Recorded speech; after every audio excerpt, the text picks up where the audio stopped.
Ah, dicks! Get away!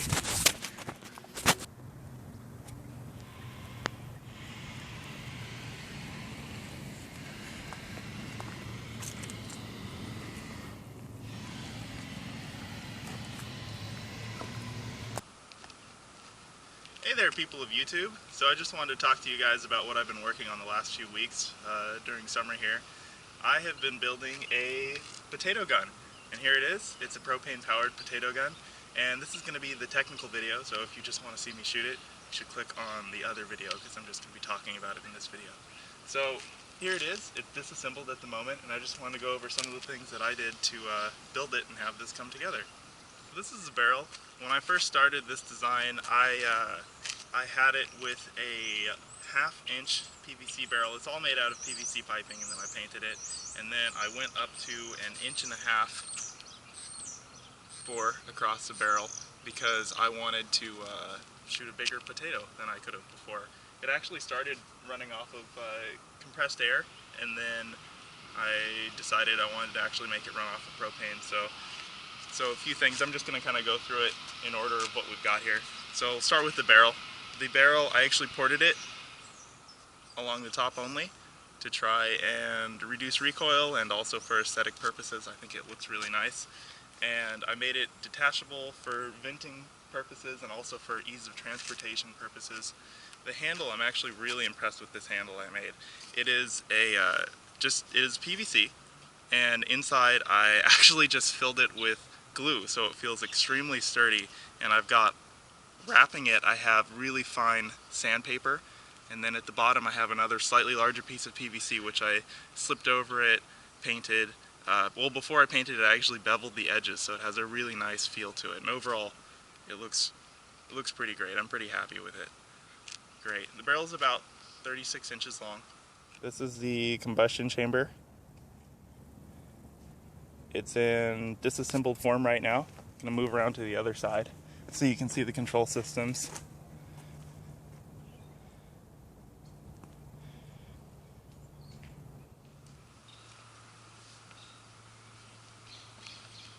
Alright, so how about we start at the back with the loading tube.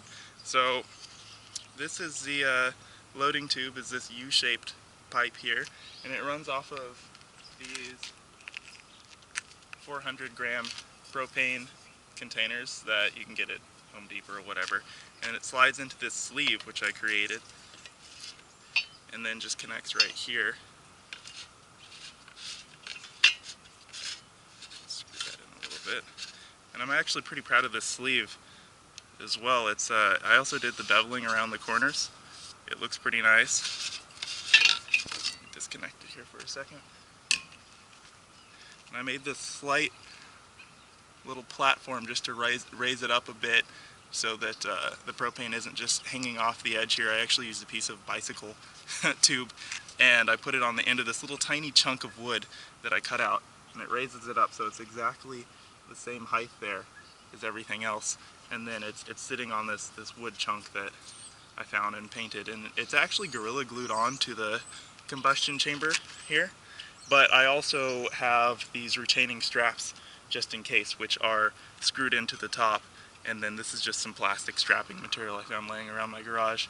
So anyways, going back to the loading chamber, I've got this valve which I picked up at just a propane place. It was pretty cheap, it was like $5, which screws into the propane there. And then I've got this threaded adapter, and it goes into the plastic 1/2-inch PVC pipe. This is actually what I started with. This was going to be my barrel material, and this was going to be the whole gun was just going to be made out of this, but then I wanted the bigger barrel and stuff. And then I've got a gauge which actually goes all the way up to 300 psi. That is like way too much, because I would never run 300 psi of propane. That would just explode.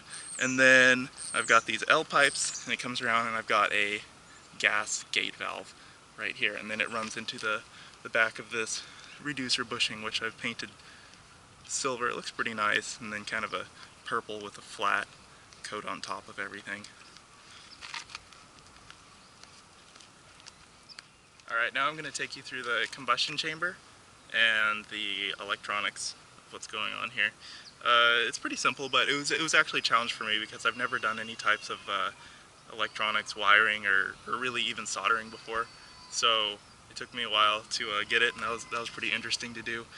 We'll just start at the back. I have so the propane will come in through here when this gate valve is opened into the back of the combustion chamber, and sitting right here is actually a 80 millimeter case fan for a PC. So that is going to not only pull the propane through the loading tubing, make sure I'm getting more of it in the combustion chamber, it's also going to create a better mixture of propane to air, so I'm not going to have uneven burning, and I'm going to get more of it to actually burn, and a better combustion going through there. And then that fan is controlled by this little switch box. I actually made this switch box. I'm pretty proud of it. I made it out of a patch kit for bicycle tube patch kit, and I painted it black, and then I actually glued it on the side, but I had to make it rounded around the edges so that it fit really nicely on there. And inside there's just a really basic switch I picked up at an auto store, and that's on for the fan, and that's off. So it just turns the fan on and off. The fan is powered by, see this battery pack here, and inside it actually is another box that I built. It functions, it opens up, and we've got a 9-volt battery in there with connectors that I took out of an alarm clock, and then I just wired them in line with everything else. And then you can actually see I actually had to modify the strapping so that it would go around that box on the bottom there too. Great. So moving on, the only other electronic system is the igniter, and this causes the launch. This is just a barbecue gas grill igniter that I picked up for like $10 at Home Depot, and it just creates a little spark inside. Might be able to see the spark if I get it lined up. Maybe not. Oh well. So what I did was, with this box and with this igniter and with the fan, I actually ran all the wiring internally inside the combustion chamber because I think it looks so much nicer, and I don't really see many people doing that with their potato guns, and they always have like electrical tape and wires spouting out everywhere. And if you look at this whole combustion chamber, it actually looks really clean because of that. We don't have any wires sticking out everywhere. It looks super nice. All the wires are run inside, and then what I did is I created my own heat shielding with everything for all the wires, which is actually just tinfoil that I wrapped around the wires. But it looks really great on the outside, and yeah, the wiring and the tinfoil takes up extra volume inside the combustion chamber, but I think it's worth it for how nice this looks. Great, so now we're gonna take a look inside.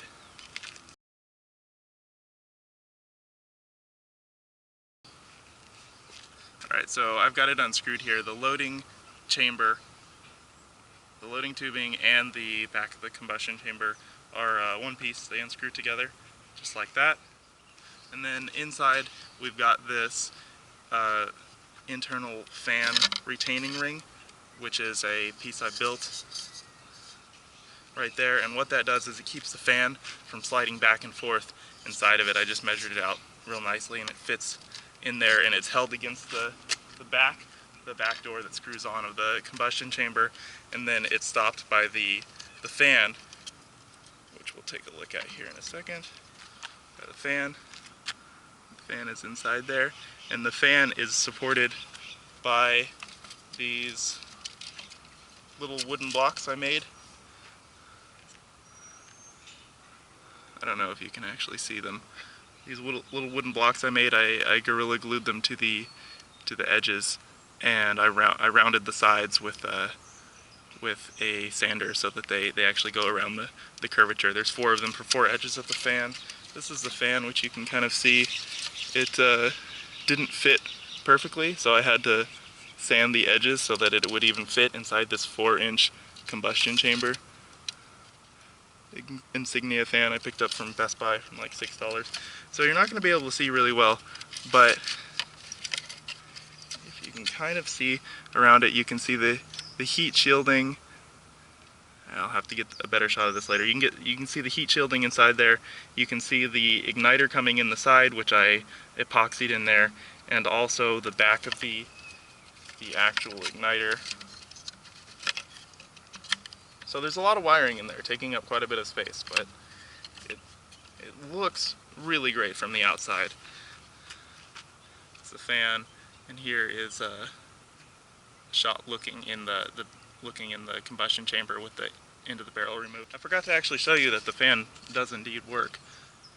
And I'm going to flip the switch, and it spins and it sucks air in. And it's pretty great. So I'm pretty happy with the design and the engineering and everything so far. The only downside I've actually come across is that because I attached the loading pipe to the back of the combustion chamber, venting it out after each shot just takes forever, because if I want to take the back off for venting purposes, I have to take out the power, this propane, and then I have to unscrew this whole thing. And that's kind of a flaw in the design, because after each shot you have the burnt propane inside and air that's really not usable anymore for another shot. So what I think I'm going to do to overcome that is I'm going to put in the side here like a little breather hole, like take a half-inch PVC pipe and drill a hole in the side, stick it in there right behind the fan, and then put a threaded piece on there and then a cap, so it'll be safe for firing, and then I can just unscrew that and I won't have to do anything else, and that'll actually remedy the problem pretty nicely, I hope. I'm gonna go ahead and put it together so you can see it and talk about a few other pieces. So let's see. Of course, these are my projectiles, potatoes. It is a potato launcher indeed. For right now, for venting, I have a duster. So what I'm going to do is I'm going to take the barrel off like it is right now in its current form with the propane still mounted on top, and I'm going to use this duster to kind of flush out the old air and try to get some new air in with the fan running, which will kind of work for now. And of course, ramrod for potato loading. And what I did is I actually took a piece of the end of the barrel, and I used this for a cutter. It's going to be used to make the potatoes a nice size. It's actually got a potato slug jammed halfway through it right now. Okay, can't get it out, but that's what it looks like. It looks pretty nice. All right, and this is it. This is what it looks like. It has this nice grip. I designed it to be fired from the shoulder, and it looks pretty great. I'm pretty happy with it.